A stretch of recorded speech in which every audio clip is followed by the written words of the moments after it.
제목이 조금 그래요. 대제사장이면 되는데 큰 대제사장이라는 표현을 썼습니다.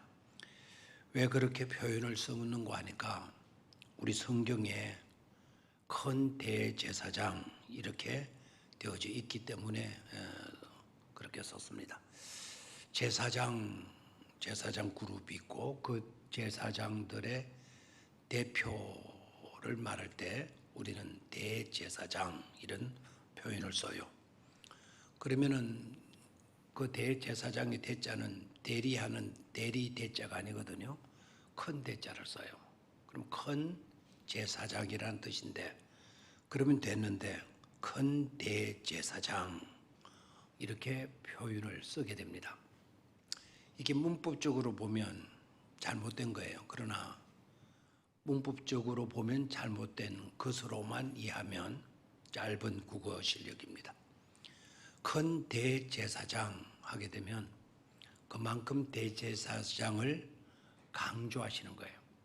대제사장들이 여럿이는데 그 대제사장들 가운데 가장 크신 대제사장, 그분이 바로 누구시라는 거죠? 예수 그리스도라는 것입니다. 자, 그다음에 본문을 좀 관찰을 먼저 하고 들어가는 것이 좋겠습니다. 14절 보면 우리에게 큰 대제사장이 계시니 이렇게 되어 있죠. 우리에게 큰 대제사장이 계시니 우리에게는 누가 있다? 큰 대제사장이 있다. 행복입니까? 아닙니까? 행복이죠. 우리에게 큰 대제사장이 있다, 계신다. 이건 굉장한 축복이에요. 이미 이것만 생각하고 묵상해도 여러분 심장이 뛰어야 돼요. 너무 좋아서 쿵덕쿵덕해야 돼. 우리에게 미국에서 어떤 분이 오셔가지고 우리와 함께 계셔 주신다. 가슴 뛰잖아요. 청와대에 지금 청와대 말고 옛날에 좀 훌륭한 그 지도자로 계셨던 분들이 우리 교회를 방문해가지고 우리 교회와 우리 교회 성도님과 함께 계신다. 이건 쿵덕거리잖아요. 그렇죠? 지난번에 우리 그 정홍원 지금 선대 본부위원장인가 선대위원장이 뭐 하시는 국무총리를 지내신 정홍원 씨가 우리 교회 방문을 했어요. 저는 그냥 애사롭게 그분 맞이했어요. 정생 권사님의 바로 밑에 동생이죠. 정생 권사님이 하도 울산에 내려온 김에 병령교회 가서 목사님하고 인사하고 가라고 막 그냥 압력을 넣으신 것 같아요. 그래서 수행 비서들하고 우리 교회를 방문해서 카페에 앉아가지고 이야기를 했는데 그때 오셨다 가셨다는 소문을 나중에다가 아마 시청시장하고 뭐 여러분들이 들었던 모양입니다. 정홍원 국무총리가 병령교회 오셨다며요. 그래가지고는 사람들이 다 놀래하더라고요. 국무총리가 비공식적으로 한번 왔다 가는 것만 해도 그렇게 대단한 일인가를 저는 잘 몰라서요. 그분 오시고 가고 난 뒤에 여기저기서 막 그냥 전화들이 오더라고요.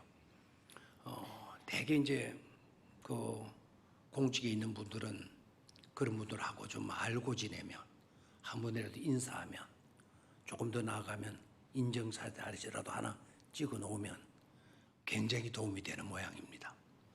내가 국민이 원해서 국회의원 나왔다고 그러면서 나는 이런 분이다 하면서 그런 훌륭한 사람들하고 사진 찍은 것을 내보이고 아마 그러는 모양입니다. 그런데 우리에게 큰 대제사장이 계신다. 이건 정말 감격적인 일 아니겠습니까?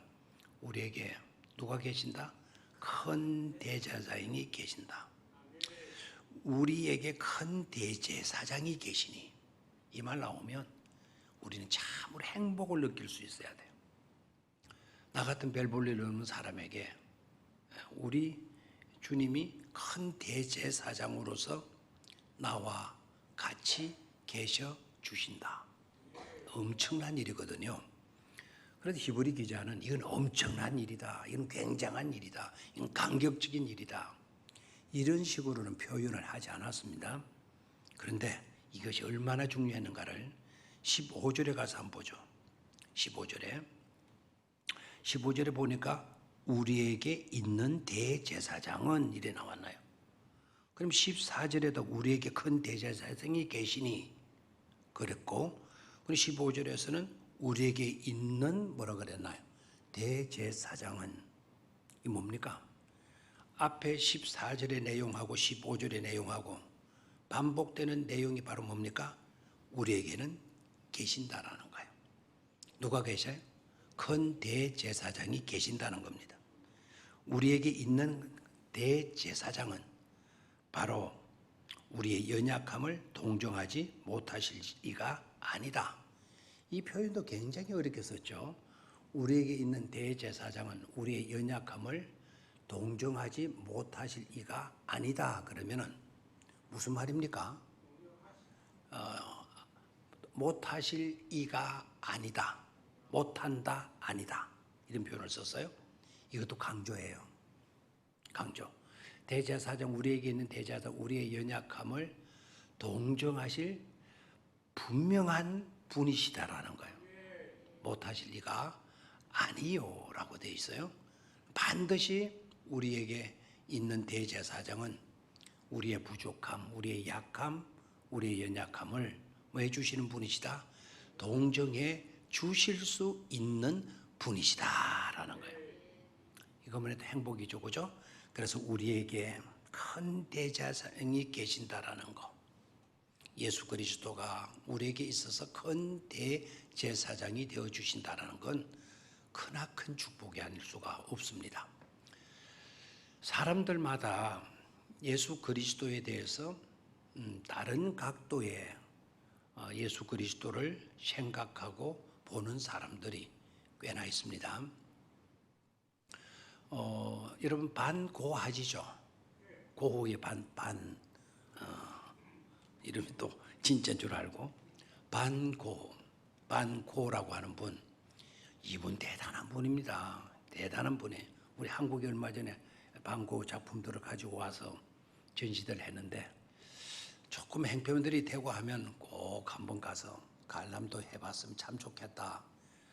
저도 코로나만 아니었으면 한번 갔다 왔을 것 같아요. 서울에. 미국에도 카나다에도 이 반고 작품을 그냥 1년 내내 영상으로 해가지고 실제 작품도 갖다 놓고 미술을 좋아하는 사람, 미술에 대해서 모르는 사람들도 와서 구경하게 만들어요. 이분의 작품 중에 피에타라는 것이 있어요. 이 피에타라고 하면은 예수님이 십자가에서 내리신 예수 그리스도를 안고 비애의 눈물을 흘리는 그걸 피에타라 그래요. 피에타. 이 동중이라는 뜻인데요. 그 그림을 그리면서 미켈란젤로하고는 다르게 미켈란젤로는 조각으로 피에타를 그 이탈리아 가면은 베드로 성당의 입구에 오른쪽에 그 조각품을 거기에 내놨죠. 전시하고 있죠. 거기에는 여러분 큰일 납니다. 거기에 들어가거나 손대거나 하게 되면 바로 자동 전기에 감전돼서 여러분들이 움직이지를 못하게 해요. 그만큼 그 작품이 세계적인 작품이라는 거죠. 도난 당하거나 거기에 와서 누가 손을 대서 훼손시키거나 이런 걸 막기 위해서 그 뺐다 있는 주변에는 전부 다 그 뭐라 그러나요? 감전장치, 전기를 넣어가지고 접근하면 전기를 몸에 감전돼서 접근할 수 없도록 그 조각품을 보존하는 거죠. 삼각형 구도로 되는 너무나도 유명한 조각품.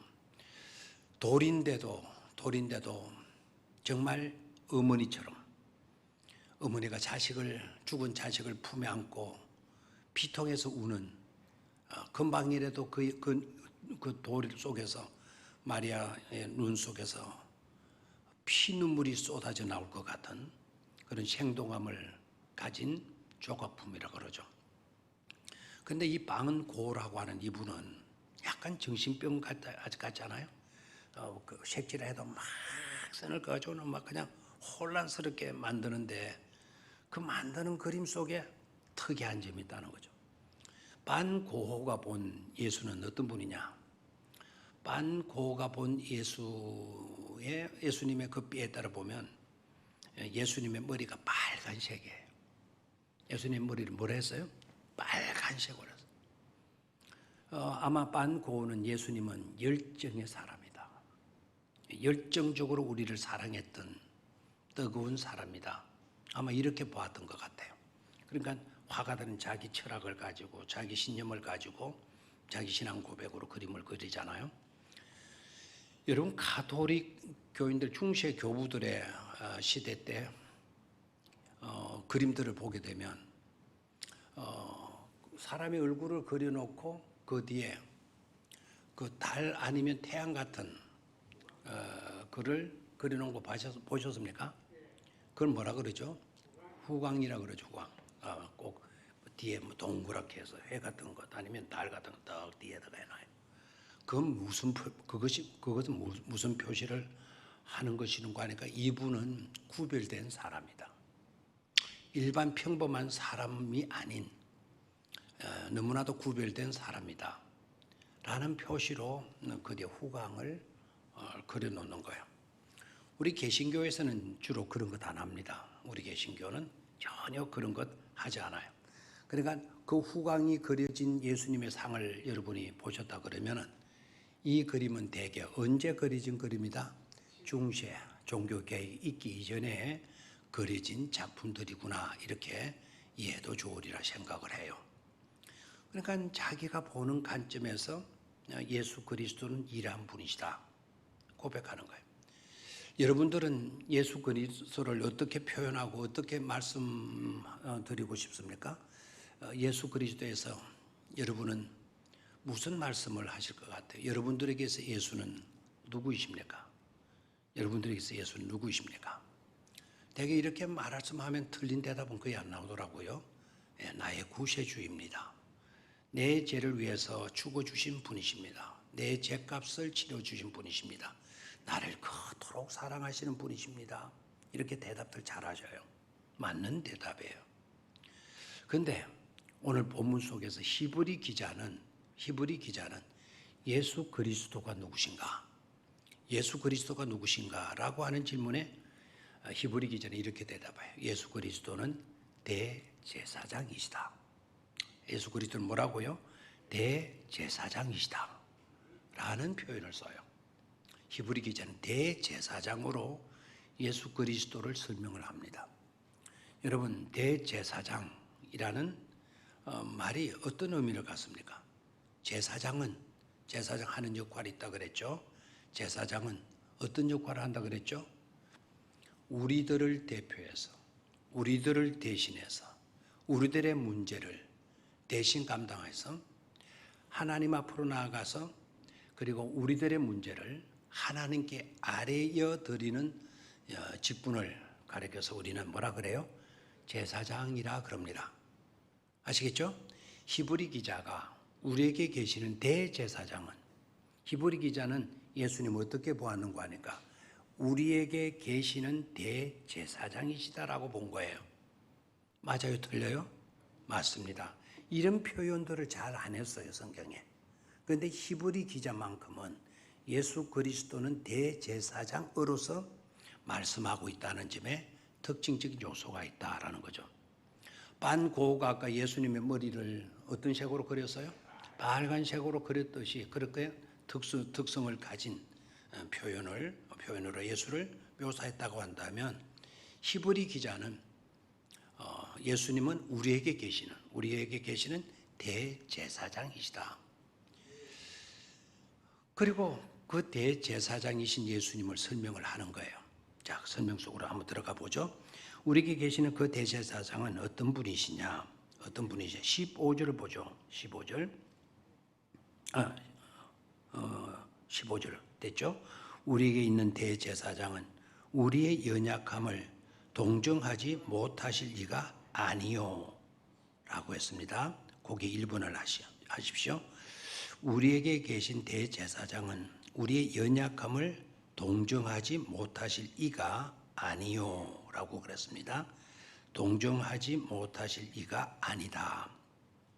그러면 우리와 함께 계시는 예수님은 우리를 충분히 반드시 뭐 해 주실 분이시다? 동정해 주실 분이시다라는 것이죠.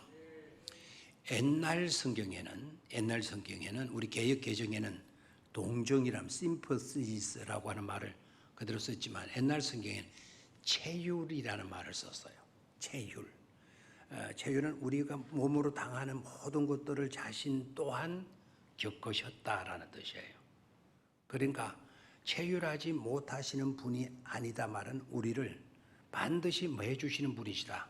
체휼해 주시는 분이시다 라는 표현을 썼어요. 동정, 우리의 연약함을 불쌍히 여겨주시는 분이시다. 우리의 부족함을 불쌍히 여겨주시는 분이시다. 우리의 죄된 것을 불쌍히 여겨주시는 무엇이다? 분이시다 라는 거예요. 아까 체휼이라는 말, 이 sympathiz라는 말을 우리 개역 성경에서는 체휼이라는 말을 쓰는데 이 체휼이라는 말은 내가 다 경험했다라는 거예요. 우리 주님이 다 뭐 했다라는 거 경험하셨다는 거예요. 우리도 배고플 때가 있어요, 없어요? 지금은 배고플 때가 거의 없다 그러지만 옛날에는 배고픈 계절이 있었어요, 없었어요? 그 계절을 가리켜서 우리는 뭐라 그랬나요? 보릿고개라고 하는 것이 있었습니다. 정말 배고픈 시절이 있었죠. 배고픈 시절이. 그럼 예수님은 어땠었나요? 예수님은 배고픈 때가 없으셨을까요? 그러면 예수님이 배고프신 적이 없었다면 예수님은 우리의 배고픔에 체휼하지 못하신 분이에요. 우리의 배고픔을 모르시는 거죠. 우리 배고픔을 겪어보지 못했으니까. 그런데 놀랍게도 예수님이 우리가 배고프듯이 예수님도 배고프신 적이 있었다 없었다. 시장하신지라. 우리 주님도 시장하신 적이 계셨다라는 거죠. 계셨다. 예수님이 금식기도 하셨으니까 금식기도 하셨으면 몇일 금식했어요? 40일. 40일의 금식기도가 얼마나 힘드는가를 예수님은 아실까요? 모르실까요? 아시는 거예요. 나도 해봐서 안다. 나도 해봐서 안다. 우리 옛날에 성경에 아프리카의 그 부족들이 한 말. 여러분 기억하시죠? 나도 당해봐서 알아. 나도 배고파 본 적이 있거든. 나도 배고파 봤기 때문에 나도 알아. 언생카 무카이라는 말 들었죠? 뭐라고요? 언생카 무카이. 뭐 잘 모르거든. 그냥 언젠반에 무스로 나다 이렇게 생각하면 돼요. 언생카 무카이. 나도 겪어봐서 안다. 그게 바로 체휼이라는 말이고 그게 오늘 긍휼이라고 하는 말로 우리 개역 개정에서는 번역이 되어졌어요. 우리 주님이 배고파 보셔서 우리 배고픔을 아셔요. 가난하셨죠. 가난의 서러움을 아셔요. 우리 주님도 목마른 경험을 하셨잖아요. 우리의 목마름을 아셔요. 우리 주님이 너무너무 피곤하셔서 고무래를 베고 주무셨잖아요. 여러분 근로자들이 현장에 가서 노동하느라고 얼마나 피곤해요. 얼마 전에 뉴스에 그런 뉴스도 나오대요. 어디 학교 급식소인가 일하시는 분들이 쉴 데가 없는 거예요. 8시간 동안 막 이렇게 하고 조금 쉬었다가 또 점심 먹고 저녁 뭐 이렇게 해주고 해야 되는데 그 근로하시는 여성분들이 쉴 데가 없어가지고 지하에 어떤 방을 주었는데 그 지하 방이 막 벽에다가 막 그냥 곰팡이 새까맣게 피어있는 그런 곳. 방은 조그마한데 한 6명 들어가면 조그마한데 거기에다가 20명씩 떠가지고 제대로 눕지도 못하고 만드는 그런 어려움 속에 있는 사람들. 우리 주님도 그와 같은 똑같은 경험을 하셨다는 겁니다. 그래서 우리의 연약함을 우리 주님은 모르시는 분이 아니라 자신도 우리의 연약함 그대로 체험하신 분이시기 때문에 우리의 아픔과 우리의 괴로움과 우리의 고통과 우리의 연약함을 우리 주님은 아신다 모르신다? 아신다라는 거예요. 아신다. 우리 주님께서 이미 경험해 보셨기 때문에 아신다라는 것이죠. 아신다. 미국 워싱턴 지역에 세계에서 가장 큰 농아인을 위한 대학교가 있다고 합니다. 우리나라에도 농아인 학교가 있죠. 울산에도 아마 해인학교가 농아인 학교인가 그렇죠. 농아인 학교가 있는데 미국의 워싱턴에 그것도 세계에서 가장 큰 농아인 대학이 있는데 그 갈로테트라고 하는 농아인 대학이라고 그래요. 갈로테트. 그 농아인 대학에 농아인들이 데모를 벌인 적이 있다고 합니다. 농아인들이 데모를 해서. 농아인들이 데모를 어떻게 했을까? 대개 듣지 못하면 뭐 하지 못하죠? 말하지 못하잖아요. 대개 듣지 못하면 뭐 하지 못한다? 말하지 못한다. 그래서 성경에도 듣는 것을 굉장히 강조하죠. 믿음은 어디에서 난다? 들음에서 난다. 우리가 들을 수 있다라는 거 이거 크나큰 축복이에요. 믿음으로 갈 수 있는 아주 놀라운 비결이 되어지기도 하죠. 그래서 우리는 믿음을 갖기 위해서는 자꾸 성경의 이야기를 많이 들어야 돼요. 예수님의 이야기를 많이 들어야 돼요. 그래서 성경을 부지런히 읽어야 하나님에 대한 믿음이 우리에게 일어나게 되어지는 것이죠. 이 농아인들이 데모를 했다는 거예요.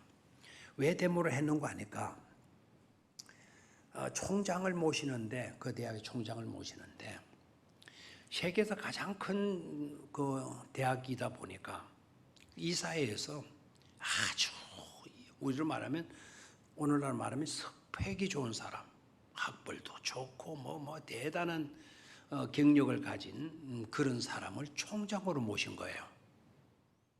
그랬더니 뭐 다른 대학에서도 부럽죠. 아이고 그 훌륭하신 분이 그 학교 총장으로 가셨대.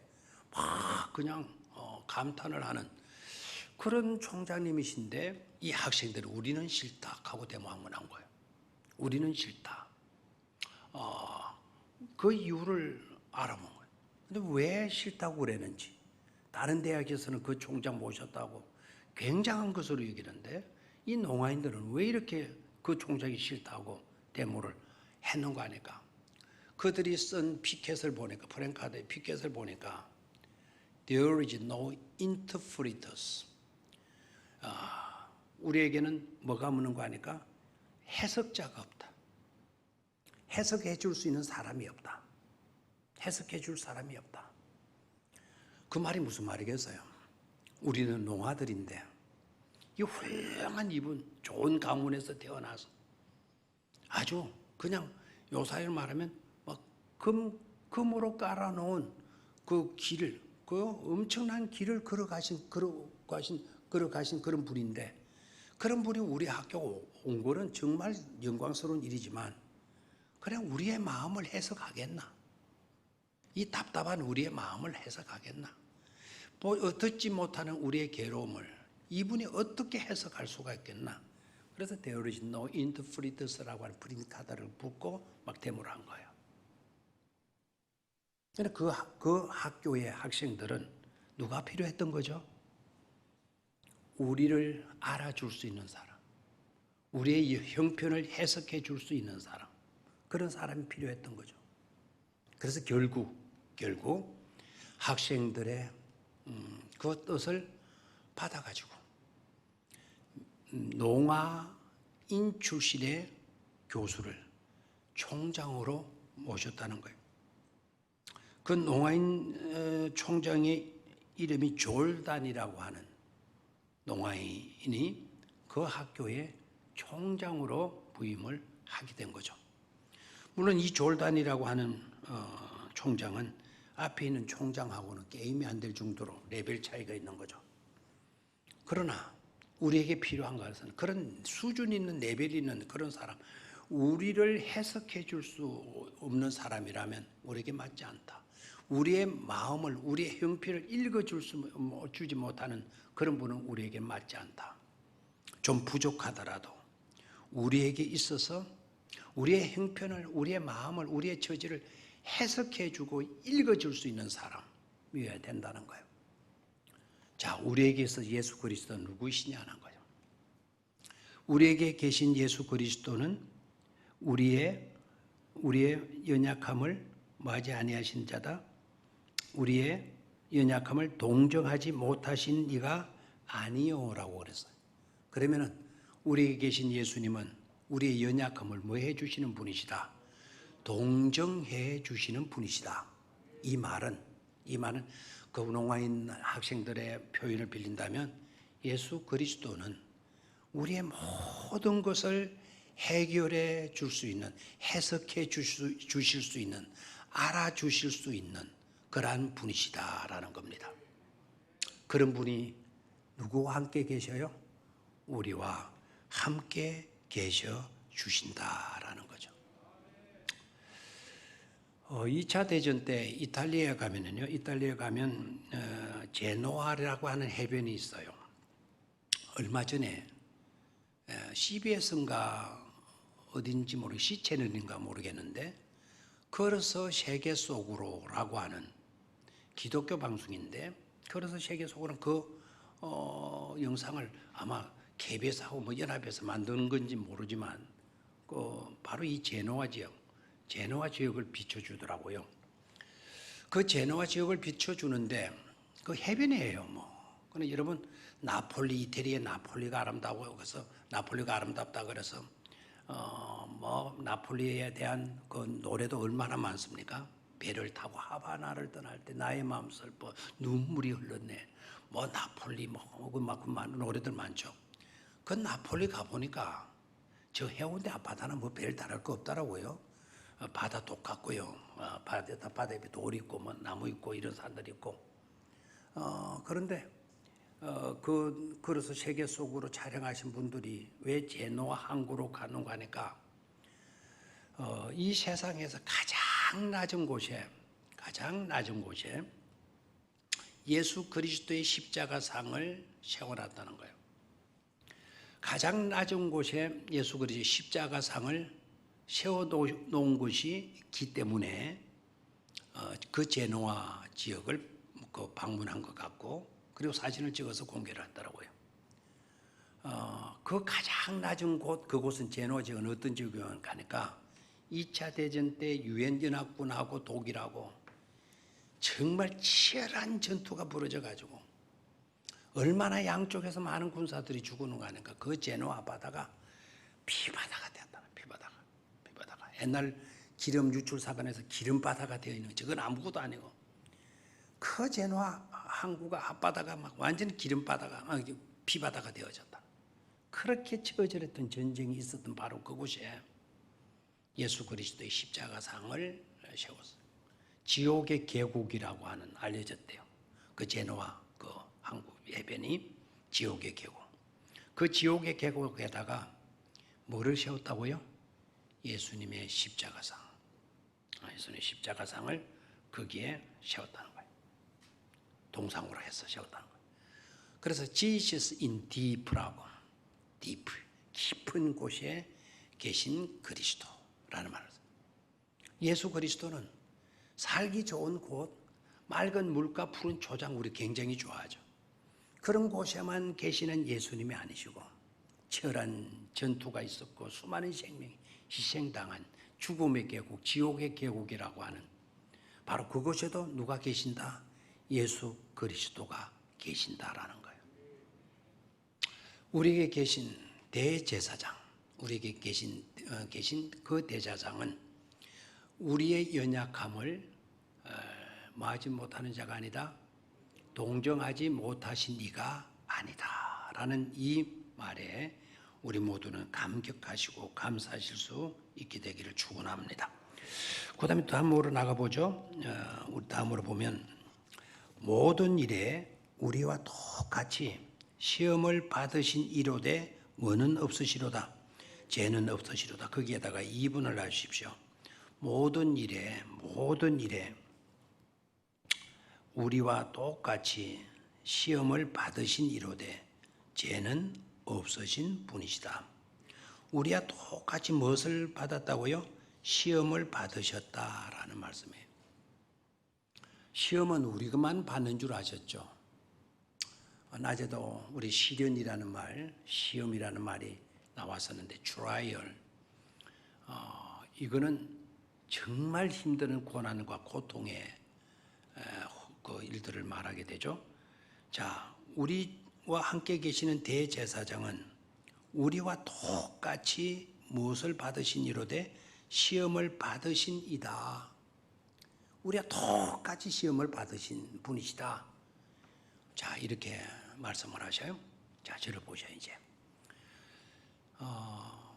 누군가가 여러분과 똑같이 되어 주셨어. 그러면은 대개 저도 그러고 여러분들도 그러고 뭐 별 다를 게 없네. 이렇게 생각하고요. 약간 무시하고 경시하는 그런 경향들이 있어요. 어떤 분이 막 그냥 대단한 분이 우리와 같이 계셔 주시면서 우리가 당하는 걸 똑같이 당하고 계시는 거예요. 그러면 니나 내나 뭐 다를 바가 없네. 뭐 이런 식으로 생각을 하죠. 영성신학자 중에 헨리 나우엔이라고 하는 분을 많이 이야기하잖아요. 상처받은 치유자. 예수 그리스도는 상처받으신 분으로서 그 상처를 치유해 주시는 분이시다.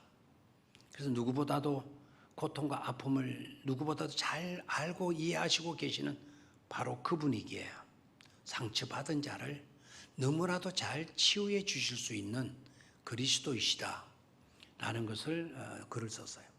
그분이 여러분 의사 아닙니까? 의사, 대단한 의사죠. 대단한 의사인데 그가 장애인들을 딱 한번 가서 장애인 단체에 가서 그들의 사는 모습을 보니까 마음에 그 연약함을 긍휼히 여기는, 불쌍히 여기는, 동정하는 마음이 불이 탄 거예요. 그래서 교수직을 내려놓고 의사직을 다 내려놓고 정신도 없으신 분들, 거동도 제대로 못하시는 어르신들을 실체어 밀어드리면서 안고 태워주고 안고 또 내려주고 대소변을 다 닦아주고 하는 그런 일을 하셔요. 헨리 나우엔이에요. 그런데 우리로 말하면 요양병원 같은 거겠죠. 요양병원에 일하시는 분이 처음에는 헨리 나우엔이 어떤 분입니까? 이 세계적인 또 석학 아닙니까?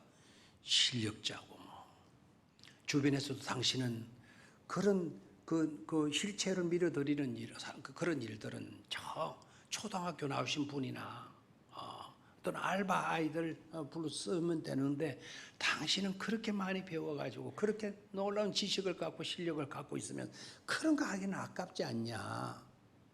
차라리 당신 진료 하나 더 보고 그 돈 벌어가지고 알바생들 쓰면 훨씬 더 효과적이지 않겠냐. 수많은 사람들이 만류를 했죠.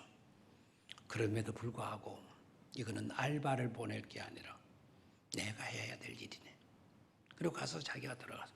그러니까 그 요양병원에 있는 사람들이 또 어떻게 해서 처음에는 막 대단한 분이 오셔가지고 막 그렇게 해주시니까 뭐 전부 다 막 구신구신거리면서 존경하고 그랬죠. 1년을 딱 지나니까 거기 있는 간호사나 거기에서 일하는 청소부 아줌마들이나 뭐 빨래를 하시는 분들이나 헨리 나우엔을 우습게 여기더라는 거예요. 우습게. 레벨 차이를 말하면 이건 뭐 하늘과 땅 차이라 해도 과언이 아니겠습니까? 그래서 헨리 나우엔이 그 말을 해요. 내가 환자를 돌보는 그 일보다 정신이 없고 거동이 불편한 그 연세 드신 어르신들을 돌보는 일들보다 사람들로부터 받는 멸시와 천대 이걸 견디기가 어려웠다라는 말을 하는 거예요. 예수님은 어떤 분이시라고요? 우리와 똑같이 뭐를 받으셨어요? 시험을 받으신 분이로되. 그런데 우리와 차이점은 우리는 우리 죄값으로 시험을 받고 우리의 잘못된 죄성 때문에 유혹을 받고 넘어지지만 예수님은 뭐가 없으셔요? 죄가 없으시니라. 다 구별점 찍고 있어요. 예수님 우리와 똑같이 지냈다고 해서 너희들 예수님이 우리와 똑같은 죄인인 줄 착각하지 말아라. 예수님은 뭐가 없어? 죄가 없으신 분이시야. 그걸 히브리 기자가 강조를 하죠. 자, 여기에서도 예수님은 우리와 똑같이 뭘 받으신 분이로되? 시험을 받으신 분이시로되. 그럼 예수님이 시험 받으셨나요?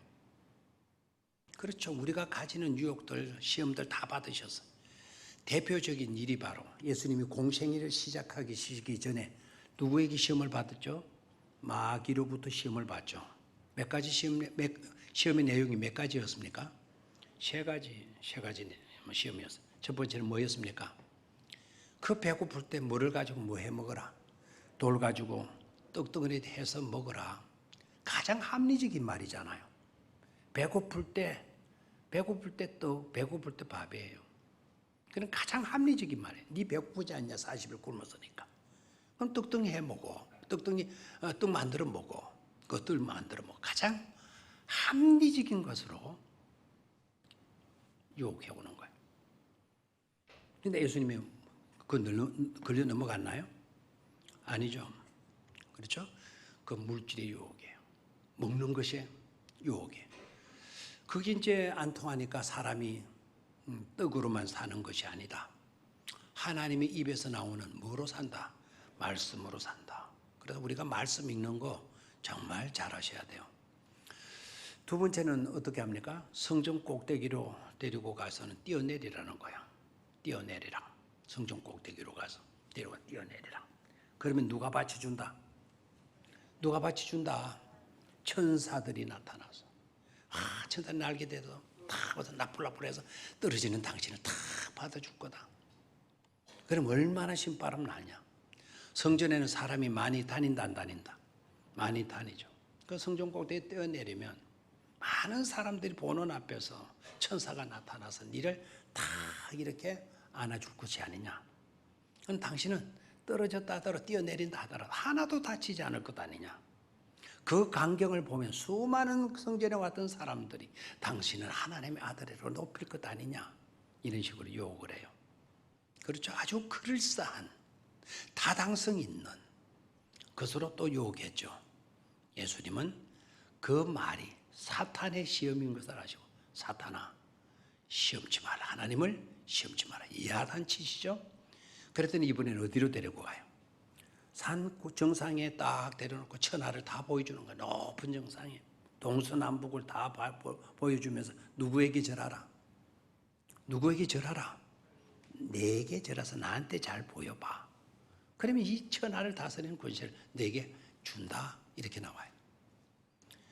그게 쏠깃 안 하는 사람이 있겠어요? 쏠깃 안 하는 사람이? 여러분 동사무소에 취직시켜 준다 그래도 쏠깃 해가지고 동사무소도 요새 공무원들 되기가 굉장히 어렵잖아요. 어디 취직시켜 준다 그래도 막 여러분 쏠깃하고 따라가겠죠? 절하고 뭐 때로는 봉투도 갖다 주고 하겠죠. 이번에도 보니까 우리 목사님들 세계에서도 그런 분들이 계셨다라는 거예요. 이 정말 속상한 일이죠. 그거 뭐라고 그런 자리 탐해가지고 배신하고 배신 때리고 왜 그러는지 모르겠어요. 무슨 자리 하나, 권세, 조금 유리한 그런 조건들 하나. 예수님이 그러한 유혹들 다 이겨내셨어요. 우리가 살아가면서 우리에게도 받는 유혹들이 똑같아요. 물질의 유혹, 그 다음에 명예의 유혹, 세 번째 권력의 유혹 우리도 받고 살아요. 수없이 부딪히는 문제거든요. 그러한 모든 미혹, 유혹의 문제를 우리 주님이 다 뭐 하셨어요? 우리와 똑같은 길을 걸어가신 분이 거기에 밑줄을 긋고 한번 적어 놓으시면 좋겠네요. 모든 일에 우리와 똑같이 시험을 받으신 이로되라고 하는 그 단어 밑에 그 구절 밑에 밑줄을 긋고 우리와 똑같은 길을 걸어가신 분, 우리가 걸어가는 그 길을 걸어가신 분이시라는 거예요. 그게 우리가 걸어가는 그 길을 걸어가신 분, 우리가 살아가면서 걷는 그 길을 따라서 누가 걸어가셨다? 예수 그리스도께서 걸어가셨다라는 겁니다. 아멘입니까? 그러니까 우리의 형편들, 우리의 살아가는 모든 모습들을 우리 주님은 이미 걸어가셔서 아신다라는 거예요. 그래서 나의 갈 길 다 가도록, 나의 갈 길 다 가도록. 그 다음에 뭐죠? 예수 인도하시니. 자, 내가 가는 그 길 다 가도록까지 이미 그 길을 걸어가신 분이 계신다는 거예요. 그분 누구죠? 예수 그리스도시라는 거예요. 아멘입니까? 우리에게 계신 대제사장이 어떤 분이신가? 우리와 똑같은 길을 걸어가신 분이시지만 우리처럼 넘어지거나 우리처럼 죄짓지 아니하신 바로 그런 분이시다라는 것이죠. 미국의 찰스 목사님이라고 하는 1960년대에 아주 훌륭하게 목회 일을 잘 감당하셨던 목사님이 책을 하나 쓰셨는데 그 책은 그 시대상을 그리는 책이었어요. 1960년대 미국, 1960년대 미국은 오늘 우리들의 삶의 현장하고 너무나도 닮았고 비슷하다 생각을 하면 됩니다. 어느 가정에 아이가 가출을 했어요. 가출을. 하마나 돌아올까 몇일 얼마 있다면 돌아오겠지 했는데 한 달이 가고 두 달이 가고 해도 안 돌아오는 거야, 아이가. 그래서 이 부모는 기다리다 안 돌아오니까 신문에다가 광고를 했어요. 사랑하는 아들아, 엄마 아빠가 너를 사랑한단다. 어서 속히 집으로 돌아오도록 해라. 집으로 돌아올 때 꼭 미리 연락해 주렴. 왜냐하면 네 방 전세를 주었는데 네가 미리 이야기를 해줘야 전세 들어오는 그 사람을 내 보낼 수 있지 않겠나. 그러니까 시간이 필요하니 네가 돌아올 때 미리 연락 좀 다오. 라는 내용의 글을 썼어요. 자, 아무것도 아닌 내용 같죠? 그러나 이 목사님은 그 내용의 글을 쓴 이유가 있어요. 이게 미국이다라는 거예요.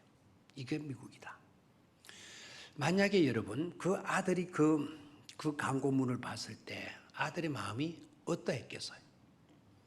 우리 어머니, 우리 아버지, 내 집 나왔더니 집 나온 그 순간부터 내 방을 뭐 주었네? 전세 내주었네. 그런데 우리 엄마, 우리 아빠가 나 사랑한다고? 자식의 마음이 어떠했겠어요? 섭섭하지 않았겠어요? 그렇죠?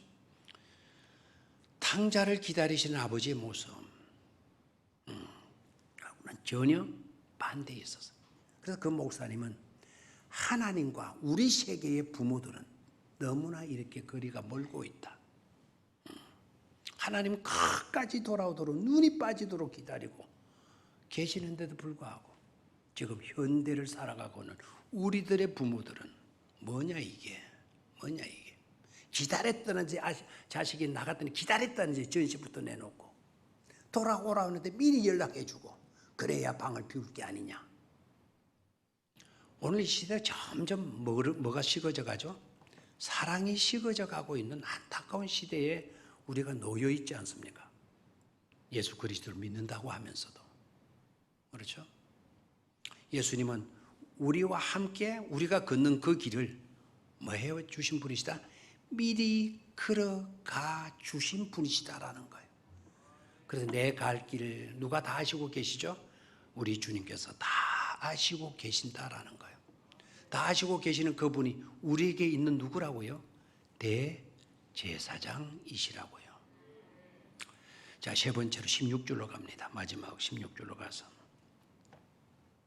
그러므로 시작. 그러므로 우리는 긍휼하심을 받고 때를 따라 돕는 은혜를 얻기 위하여 은혜의 보좌 앞에 담대히 나아갈 것이다. 아멘. 자, 아까는 연약함을 동정하지 못하시는 이가 아니다라는 표현을 썼고요. 16절에서는 우리는 긍휼하심을 받고라는 표현을 썼어요. 아까 sympathize, 아까 연약함을 동정이라는 말 sympathize를 썼는데 여기에 긍휼이라고 하는 단어하고 어원이 똑같아요. 그러니까 우리 주님은 우리의 연약함을 동정하시는 분이시라 그랬잖아요. sympathize, 동정하시는 분이신데 동정하신다면 저와 여러분들은 그 주님으로부터 뭘 받는 거죠? 긍휼하심을 받는 거예요. 그래 주님은 주시고 우리는 받는 거예요. 우리가 갈취하고 우리가 노력해서 그 대가를 수당을 받는 게 아니고 하나님께서는 긍휼의 동정의 하나님이시기 때문에 우리에게 긍휼하심을 베풀어 주시는 거예요. 그 긍휼하심을 받고 그 다음에 중요한 말이죠. 너무나도 은혜로운 말씀이죠. 다 같이 시작. 때를 따라 돕는 은혜를 얻기 위하여 은혜의 보좌 앞에 담대히 나아갈 것이니라 라는 말씀을 하셔요. 자, 은혜의 보좌가 어디입니까? 하나님의 임재가 있는 곳이죠. 그 보좌에는 하나님이 계시는 곳이에요. 우리에게 있어서 은혜의 보좌는 어디가 될 것입니까? 바로 이 성전이 되는 거죠. 구약에서는 지성소가 되는 겁니다. 성소가 있고 지성소가 있는데 그 지성소에는 누구만 들어갈 수가 있다. 아까 우리에게 계시는 아까 누구를 가리죠? 대제사장. 대제사장만 지성소 안으로 들어갈 수가 있습니다. 요사이는 지성소 앞에 휘장이 쳐져 있습니까? 휘장이 걷어졌습니까? 지금 휘장이 없어요. 왜요? 예수 그리스도 십자가에 못 박혀 죽으시는 바로 그 시간에 성전의 성소와 지성소를 맡고 있었던 그 그걸 뭐라 그러나요? 휘장. 그 휘장이 뭐 했다 그랬죠? 찢어졌다. 누가 찢었다? 밑에서 위로 찢었다. 위에서 아래로 찢었다. 7m입니다. 그 높이가 7m예요.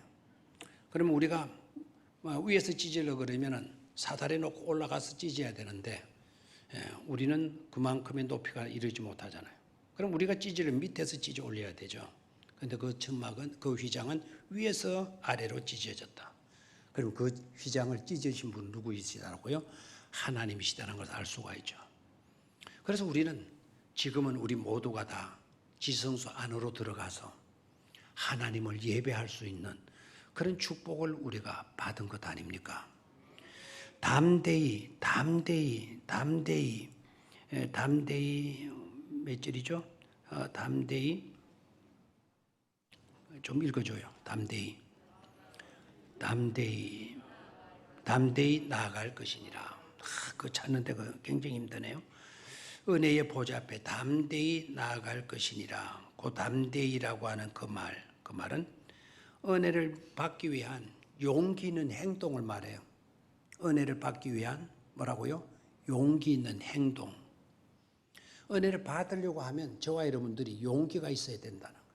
용기 있는 행동이 필요하다는 거예요. 누가 가지 말자. 그래도 용기 있게 나는 가야 돼. 그 행동을 말하고 있는 거예요. 재미나는 텔레비전 프로가 있어. 재미나는 뭐 어떤 것이 있어. 그걸 팽개칠 수 있고 가감하게 리모컨으로 텔레비전 전원을 끌 수 있는 용기가 있어야 된다는 거예요. 용기가. 담대히 나아갈 것이니라. 용기 있는 행동을 해야 된다라는 것을 우리에게 말씀해 주고 있습니다. 자, 그러면 마지막으로 히브리서 6장을 좀 다 같이 찾죠. 히브리서 6장.